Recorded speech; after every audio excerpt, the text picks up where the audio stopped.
한 여성이 자신의 죽음을 증명하기 위해 다른 여성을 죽였습니다. 그리고 그 시신에 자신의 이름을 붙인 뒤 아무렇지도 않게 자신의 사망보험금을 받으러 나타났습니다. 무려 7건의 생명보험, 약 24억 원의 보험금. 그런데 더욱 이상한 것은 따로 있었습니다. 죽었다던 한수진은 살아있었고, 살아있던 김아용은 한수진이라는 이름으로 화장되어 흔적조차 사라졌습니다. 과연 누가 누구의 삶을 빼앗은 것입니까?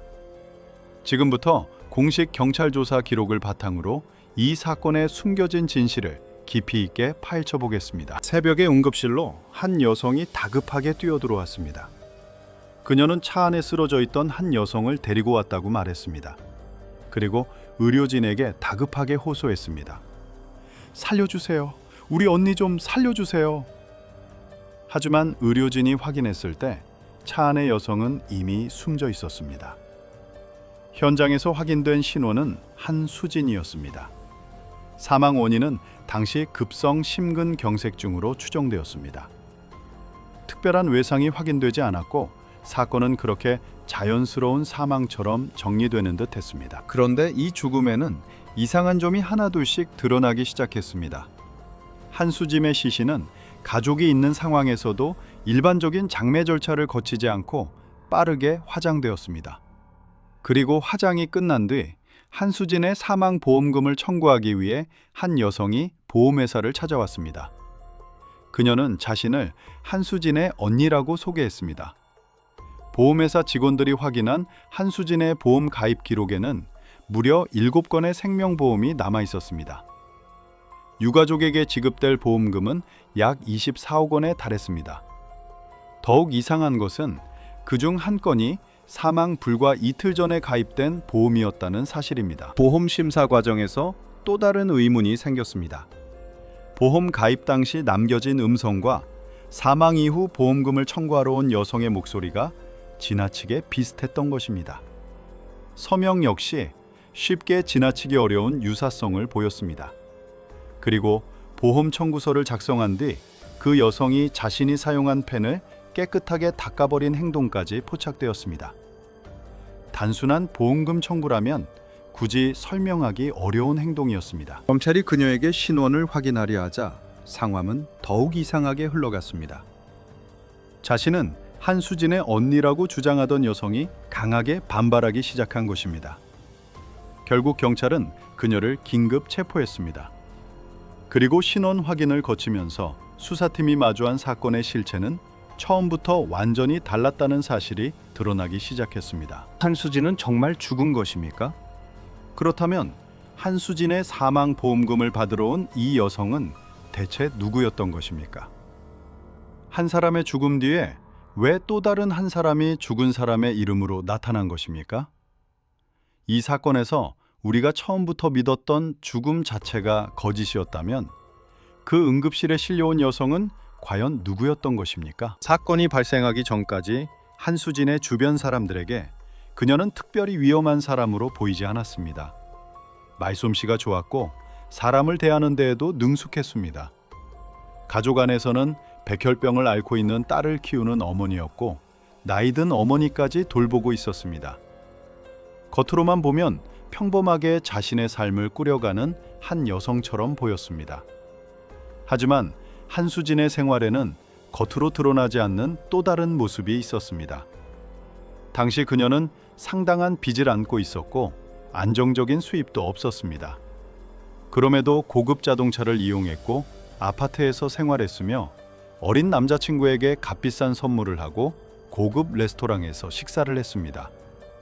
자동차 대여료와 아파트 월세, 대출 이자까지 매달 고정적으로 나가는 돈만 약 320만 원에 달했습니다. 문제는 이런 생활을 유지할 수 있는 정상적인 수입원이 충분하지 않았다는 것입니다.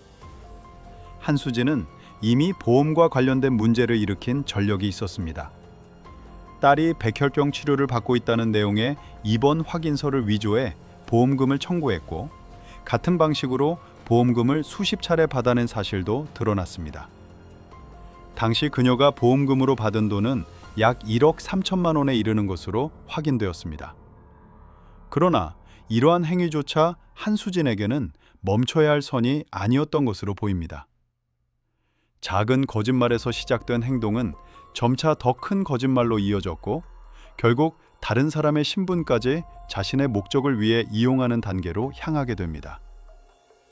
범죄 심리학적 관점에서 볼 때 중요한 것은 한 번의 극단적인 행동보다 목적을 위해 규칙과 타인의 권리를 반복적으로 넘나드는 행동의 축적입니다. 한편 한수진과 전혀 다른 삶을 살고 있던 여성이 있었습니다. 그녀의 이름은 김하영이었습니다. 당시 26세였던 김하영은 대구의 여성 노숙인 쉼터에서 생활하고 있었습니다. 가정부로 일하던 곳에서 나온 뒤 안정적인 거처를 찾지 못한 상태였고 가족과의 연락도 원활하지 않았습니다. 주변에 자신을 대신해 행방을 확인해 줄 사람이 많지 않았다는 점은 훗날 이 사건에서 매우 중요한 의미를 갖게 됩니다. 김하영은 자신에게 새로운 기회가 찾아왔다고 생각했습니다. 한수진을 통해 어린이집 교사로 일할 수 있게 되었다는 이야기를 들었고 새로운 생활을 시작할 수 있다는 기대를 품었던 것으로 전해졌습니다. 떠나기 전날 김하영은 쉼터의 목사에게 이메일을 보냈습니다. 그동안 도움을 준 사람들에게 감사하다는 내용과 함께 앞으로는 자신보다 더 어려운 사람들을 도우며 살아가겠다는 뜻도 남겼습니다. 그 글에는 적어도 자신이 곧 삶을 끝내려는 사람이라는 흔적은 보이지 않았습니다. 그리고 그때까지 누구도 알지 못했습니다. 김하영이 새로운 삶을 시작한다고 믿었던 그 길이 사실은 자신의 이름과 신분 그리고 앞으로의 삶까지 빼앗기는 마지막 길이 될 수도 있었다는 사실을 말입니다. 한수진에게는 반드시 감춰야 할 현실이 있었고 김하영에게는 아직 시작되지 않은 새로운 삶이 있었습니다. 두 사람의 삶은 전혀 다른 방향으로 흘러가는 것처럼 보였습니다. 그러나 어느 순간부터 두 사람의 이름은 하나의 사건 안에서 뒤바뀌기 시작했습니다. 수사가 본격적으로 시작되면서 경찰은 먼저 보험회사가 제기한 의혹부터 확인하기 시작했습니다. 한수진이 사망하기 전 가입한 생명보험은 모두 7건이었고 유가족에게 지급될 보험금은 약 24억 원에 달했습니다. 단순히 보험 가입 건수가 많다는 것만으로 범죄를 단정할 수는 없었습니다. 그러나 사망 불과 이틀 전에 추가로 가입한 보험이 있다는 사실은 수사팀이 그냥 지나칠 수 없는 단서였습니다.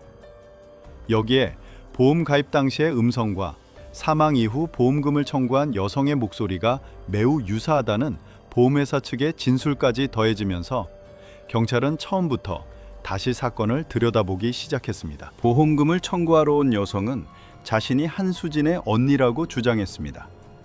하지만 경찰이 신원을 확인하려 하자 그녀는 강하게 반발했습니다.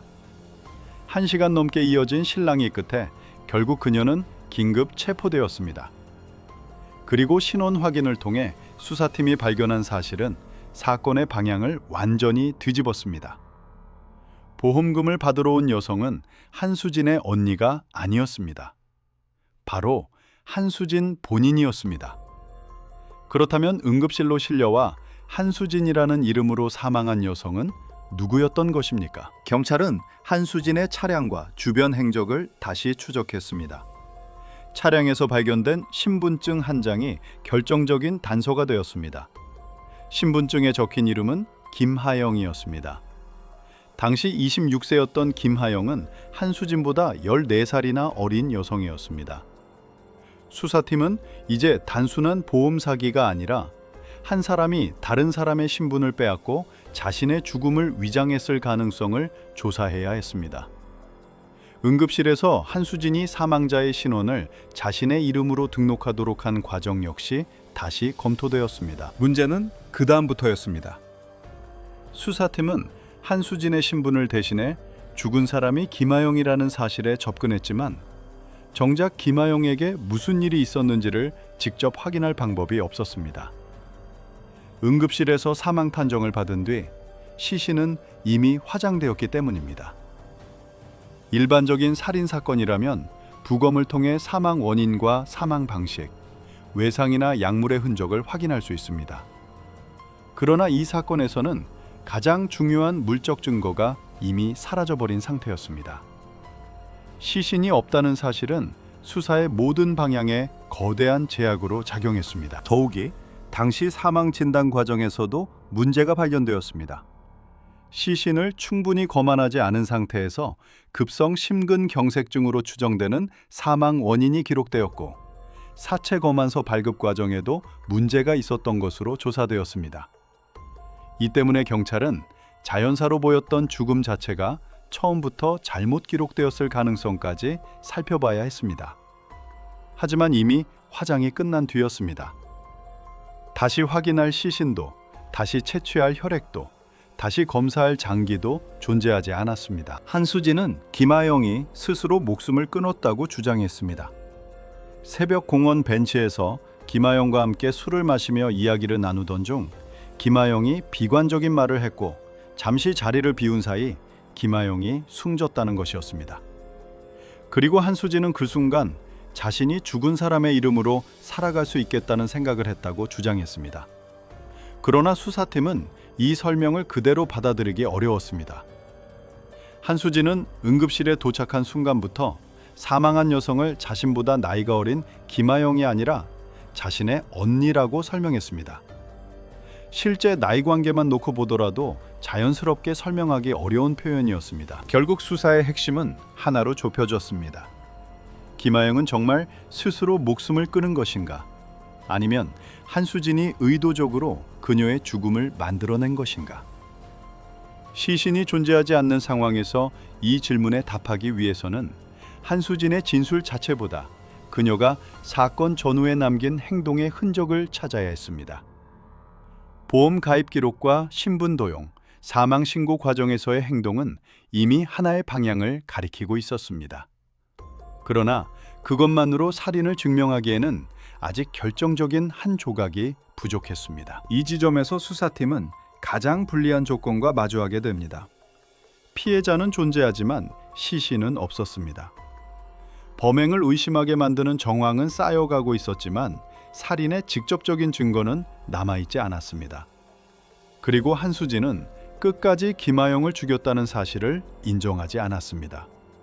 결국 수사팀이 찾아야 했던 것은 사라진 시신이 아니라 시신이 사라진 뒤에도 지워지지 않고 남아있는 범행의 흔적이었습니다. 시신이 사라진 사건에서 수사팀이 붙잡을 수 있었던 것은 결국 한수진이 남긴 말과 행동의 흔적뿐이었습니다. 김하영의 사망 원인을 직접 확인할 수 없었던 만큼 수사팀은 한수진의 진술 속에 존재하는 작은 모순부터 다시 살펴보기 시작했습니다. 한수진은 김하영에게 약물을 먹인 사실이 없다고 반복해서 부인했습니다. 자신은 김하영이 왜 죽었는지 모른다는 것이었습니다. 하지만 수사팀은 단순히 말의 내용만을 확인하는 데서 멈추지 않았습니다. 한수진에게 거짓말 탐지 검사를 실시했습니다. 검사 과정에서 호흡과 피부 전기 반응 등의 생리적 변화가 기록되었습니다. 특히 김하영에게 약물을 먹였는지를 묻는 질문이 이어지자 특정 구간에서 뚜렷한 반응이 나타났습니다. 한수진은 계속해서 혐의를 부인했지만 검사 결과는 그녀의 진술을 그대로 받아들이기 어렵게 만드는 정황이 되었습니다. 물론 거짓말 탐지 검사 하나만으로 살인을 입증할 수는 없었습니다. 수사팀에게 필요한 것은 또 다른 독립적인 증거였습니다. 그때 수사 방향은 김하영의 사망 원인으로 향했습니다. 시신이 없기 때문에 일반적인 두검은 불가능했습니다. 그렇다면 남아있는 자료를 통해 어떤 물질이 사망에 관여했을 가능성이 있는지를 찾아야 했습니다. 수사팀은 여러 독극물과 화학물질을 대상으로 검사를 진행했고 그 과정에서 메소밀과 그라목손에 해당하는 부분에서 주목할 만한 반응이 확인되었습니다. 특히 메소밀은 이후 사건의 중요한 단서로 떠오르게 됩니다. 그리고 이 결과를 뒷받침하는 증언이 확보되었습니다. 사건 발생 약 2주 뒤 한수진을 만난 그녀의 남자친구가 중요한 이야기를 전한 것입니다. 당시 한수진은 남자친구와 헤어지게 되면 자신이 이것을 마시고 죽겠다고 말하면서 한 병을 꺼냈다고 합니다. 그 병에는 메소밀이라는 표시가 적혀 있었습니다. 메소밀은 독성이 강한 농약 성분으로 알려져 있었고 앞서 진행된 검사에서도 관련 반응이 나타났습니다. 시신이 없는 상황에서 이 증언은 사라진 피해자의 마지막 순간을 추적할 수 있는 중요한 연결고리가 되었습니다. 하지만 수사팀이 주목한 것은 독극물만이 아니었습니다. 조사 과정에서 한수진은 유독 자신의 컴퓨터에 관한 부분에 신경질적인 반응을 보였습니다. 수사관들은 그 행동을 그냥 지나치지 않았습니다. 결국 한수진의 컴퓨터에 대한 디지털 포렌식이 진행되었습니다. 그리고 그 안에서 사건을 바라보는 시선을 다시 바꾸게 만드는 검색 기록이 발견되었습니다. 사건 전후의 검색어에는 살인 방법, 사망 신고 절차, 살충제, 농약 음독, 지식사와 관련된 내용이 포함되어 있었습니다. 그리고 6월 17일 이후에는 검색 내용이 달라졌습니다. 사망 보험금 지급 사례, 사망 신고 절차, 심근 경색 추정, 사망 보험금 지급과 같은 내용이 이어졌습니다. 사건이 발생하기 전에는 사망을 만들어내는 방법과 관련된 흔적이 나타났고, 사건 이후에는 자신이 만들어낸 사망을 어떻게 처리할 것인지에 관한 검색이 이어진 것입니다. 이 기록은 단순한 검색 목록 이상의 의미를 가질 수 있었습니다. 한수진이 실제로 무엇을 생각했는지 그 마음속을 직접 확인할 수는 없었습니다. 그러나 사건 전후의 행동이 시간 순서대로 남아있다는 점은 중요했습니다. 시신은 사라졌지만 컴퓨터에 남은 검색 기록까지 함께 사라진 것은 아니었습니다. 범행을 직접 촬영한 영상도 결정적인 물적 증거도 아니었습니다. 그러나 여러 증거와 연결될 경우 한수진의 진술과 실제 행동 사이에 존재하는 차이를 보여주는 자료가 될 수 있었습니다. 이제 수사팀 앞에는 서로 다른 방향에서 들어온 단서들이 하나의 지점으로 모이기 시작했습니다. 한수진의 진술과 거짓말 탐지 검사에서 나타난 반응, 매소밀과 관련된 증언, 그리고 사건 전후의 디지털 검색 기록이었습니다. 각각의 증거만 놓고 보면 완전한 답이라고 할 수 없었습니다. 그러나 시신이 사라진 사건에서는 하나의 결정적인 흔적보다 서로 독립적인 정황들이 같은 결론을 가리키는지가 중요했습니다. 그리고 여기서 사건의 가장 큰 역설이 다시 등장합니다. 한수진은 자신의 죽음을 증명하기 위해 김하영의 신분을 이용했습니다. 그러나 그 과정에서 남긴 수많은 흔적은 오히려 김하영에게 무슨 일이 있었는지를 추적하는 단서가 되었습니다. 시신을 화장하면 모든 증거가 사라질 것이라고 생각했을지도 모릅니다. 하지만 사라진 것은 시신 하나였을 뿐이었습니다. 한수진이 남긴 말과 행동, 그리고 디지털 기록은 여전히 그 자리에 남아 있었습니다. 이제 수사팀이 밝혀야 할 마지막 질문은 하나였습니다. 한수진은 왜 김하영을 죽여야만 했던 것입니까? 한수진에게 김하영의 죽음이 필요했던 이유는 결국 돈과 연결되어 있었습니다. 당시 한수진은 약 1억 원의 빚을 안고 있었고 안정적인 수입도 없었습니다. 하지만 그녀가 유지하고 있던 생활 수준은 달랐습니다. 고급 자동차를 이용했고 아파트에서 생활했으며 남자친구에게 값비싼 선물을 하거나 고급 레스토랑을 찾았습니다. 자동차 대여료와 월세, 대출 이자 등 매달 고정적으로 지출되는 금액만 약 320만 원에 이르렀습니다. 수입보다 지출이 훨씬 큰 상황에서 한수진에게 필요한 것은 단순한 생활비가 아니라 계속해서 돈을 만들어낼 방법이었습니다. 한수진은 이미 보험을 이용해 돈을 만들어내는 방법을 알고 있었습니다. 딸이 백혈병 치료를 받았다는 내용의 입원 확인서를 위조해 보험금을 청구했고, 같은 방식으로 47차례 보험금을 받아 약 1억 3천만 원을 챙긴 사실이 확인되었습니다. 보험 사기가 한 번의 실수로 끝난 것이 아니었던 것입니다. 자신에게 필요한 돈을 얻기 위해 서류를 만들고 거짓말을 반복하는 행동은 이미 한수진의 삶에 깊숙이 들어와 있었습니다. 범죄 심리학적 관점에서 중요한 것은 거짓말의 크기보다 거짓말을 통해 얻은 결과가 다음 범죄를 가능하게 만드는 과정입니다. 한수진의 사생활에서도 비슷한 모습이 나타났습니다. 그녀에게는 자신보다 13살 어린 명문대 대학원생 남자친구가 있었습니다. 한수진은 자신에게 딸이 있다는 사실을 숨긴 채 관계를 이어갔고, 고급 자동차와 값비싼 선물을 통해 자신을 다른 모습으로 보이게 했습니다. 남자친구가 결국 딸이 있다는 사실을 알게 되면서 두 사람의 관계가 흔들리기 시작하자 한수진은 또 다른 거짓말을 꺼냈습니다. 남자친구의 새로운 여자친구에게 인터넷에서 내려받은 태아 사진을 보내며 자신과 헤어져 달라고 요구했고 자신이 임신한 것처럼 꾸미기도 했습니다. 또 남자친구에게는 약 20억 원의 유산을 상속받게 되었다고 말하며 해외에서 함께 살자고 이야기한 것으로 전해졌습니다. 그렇다면 한수진이 말했던 그 거액의 상속은 어디에서 나올 돈이었습니까? 실제로 상속받을 재산이 있었던 것은 아니었습니다. 그녀가 기대했던 것은 사망보험금이었습니다. 한수진이 가입한 7건의 생명보험에서 지급될 금액은 약 24억 원에 달했습니다.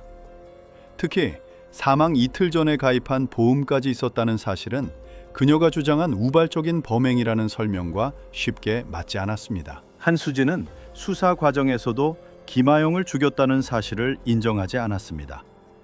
그녀의 주장은 김하영이 스스로 목숨을 끊었다는 것이었습니다. 새벽에 공원 벤치에서 함께 술을 마시던 중 김하영이 비관적인 말을 했고 잠시 자리를 비운 사이 김하영이 숨졌다는 것입니다. 그리고 그 순간 한수진은 자신이 죽은 사람의 이름으로 살아갈 수 있다는 생각을 했다고 주장했습니다. 자신은 처음부터 계획한 것이 아니라 김하영이 죽은 뒤 순간적으로 생각해낸 것이라는 설명이었습니다. 하지만 이 설명에는 해결하기 어려운 문제가 있었습니다. 한수진은 응급실에 도착했을 때부터 사망한 여성을 자신의 언니라고 소개했습니다. 실제로는 자신보다 14살이나 어린 김하영이었지만 의료진에게는 자신과 가까운 가족인 것처럼 설명했습니다. 이미 누군가의 신분을 자신의 죽음과 연결시키는 이야기를 준비한 상태였던 것입니다.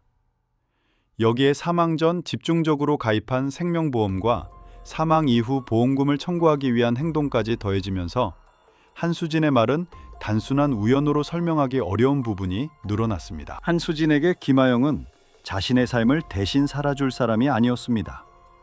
김하영은 자신의 이름을 빼앗긴 순간부터 한수진에게 필요한 죽은 사람이 되어야 했습니다. 한수진에게는 보험금을 받을 수 있는 죽은 사람이 필요했고 동시에 자신은 살아있는 상태로 김하영의 신분을 가져야 했습니다. 그렇기 때문에 이 사건의 핵심은 단순히 누군가를 죽였다는 사실에만 있지 않습니다. 한수진은 한 사람의 죽음과 자신의 생존을 하나의 거래처럼 연결하려 했습니다. 더욱 안타까운 것은 김하영이 자신이 이용당하고 있다는 사실을 알지 못했다는 점입니다. 김하영은 어린이집 교사로 일할 수 있다는 말을 믿고 새로운 생활을 기대했습니다. 떠나기 전에는 쉼터의 사람들에게 감사의 뜻을 전했고 앞으로 자신보다 어려운 사람들을 돕고 싶다는 뜻까지 남겼습니다. 한 사람에게는 새로운 삶을 시작하는 출발점이었지만 다른 한 사람에게는 자신의 경제적 문제를 해결하기 위한 수단이었습니다. 결국 한수진이 원했던 것은 단순히 24억 원이라는 숫자만이 아니었습니다. 빚을 해결하고 자신이 만들어 놓은 생활을 유지하고 남들에게 보여주었던 자신의 모습을 계속 유지하는 것이었습니다.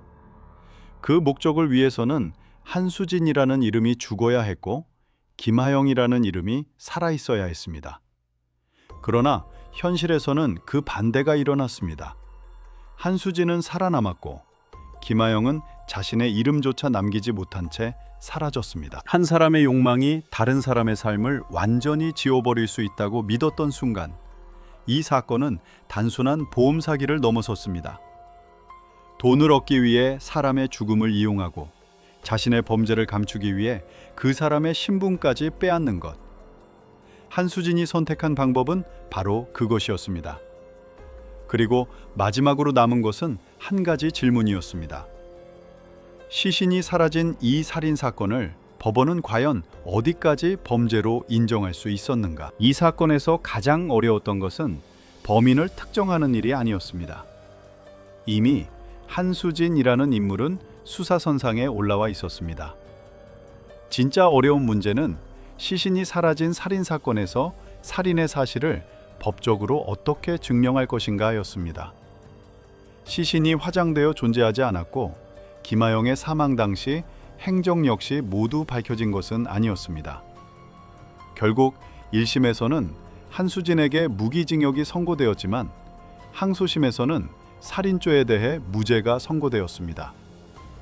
자연사나 자살의 가능성이 완전히 해소되었다고 보기 어렵다는 판단 때문이었습니다. 사체은닉죄만 인정되어 징역 5년이 선고되었습니다. 하지만 사건은 거기서 끝나지 않았습니다. 수사팀과 검찰은 시신이 없다는 이유만으로 김하영의 죽음에 대한 진실을 포기하지 않았습니다. 남겨진 증거와 진술, 그리고 디지털 기록을 다시 살펴보며 항소심 판단에 대한 문제를 제기했습니다. 그리고 결국 대법원은 항소심 판결을 파기환송했습니다. 사라진 시신이 사건의 모든 진실까지 함께 사라지게 만들 수는 없었던 것입니다. 김하영은 자신의 이름으로 죽지 못했습니다. 다른 사람의 이름을 뒤집어 쓴 채 세상에서 사라졌고 한동안 누구도 그녀가 어디에 있는지조차 정확히 알지 못했습니다. 반면 한수진은 살아남아 김하영의 신분을 이용하려 했습니다. 한 사람에게는 새로운 삶을 시작할 희망이었고 다른 한 사람에게는 자신의 욕망을 실현하기 위한 수단이었습니다. 이 사건이 남긴 가장 무거운 질문은 바로 여기에 있습니다. 누군가의 이름과 삶을 빼앗는 순간 그 사람의 존재까지 지워질 수 있는가? 그러나 사건의 기록은 사라지지 않았습니다. 시신이 사라져도 그 사람이 마지막으로 남긴 흔적은 사라지지 않았고 범행을 감추기 위해 움직였던 사람의 행동 역시 기록으로 남았습니다. 이 사건은 완전 범죄란 흔적이 전혀 없는 범죄가 아니라 남아있는 흔적들을 끝까지 연결하지 못했을 때만 그렇게 보일 수 있다는 사실을 보여줍니다. 그리고 김하영의 죽음은 한 가지 사실을 남겼습니다. 시신이 없다고 해서 피해자가 없는 것은 아니며 이름이 지워졌다고 해서 그 사람의 삶까지 사라지는 것은 아닙니다.